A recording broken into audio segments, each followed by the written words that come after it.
The Dunciad is a mock epic, a form of satiric writing in which commonplace subjects are described in the elevated, heroic style of classical epic.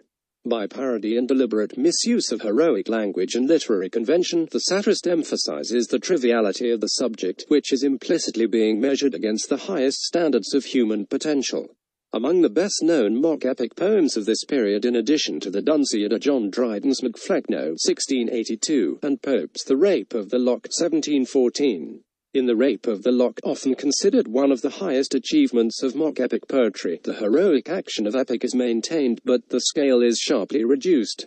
The hero's preparation for combat is transposed to a fashionable boat ride up the Thames, and the ensuing battle is a card game. The hero steals the titular lock of hair while the heroine is pouring coffee.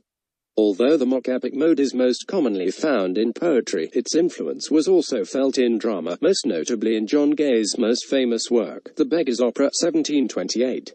The Beggar's Opera ludicrously mingles elements of ballad and Italian opera in a satire on Sir Robert Walpole, England's Prime Minister at the time.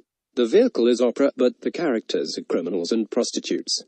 Gay's burlesque of opera was an unprecedented stage success and centuries later inspired the German dramatist Bertolt Brecht to write one of his best-known works, Die Dreigroschen Oper, The Threepenny Opera, 1928.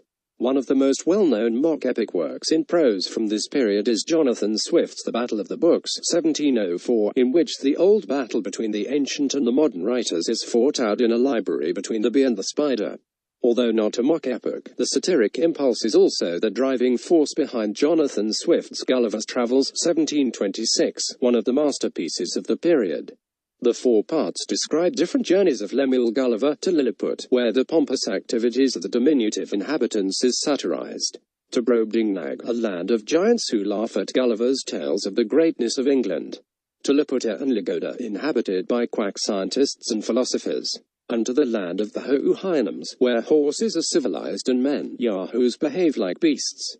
As a satirist, Swift's technique was to create fictional speakers such as Gulliver, who utter sentiments that the intelligent reader should recognize as complacent, egotistical, stupid, or mad.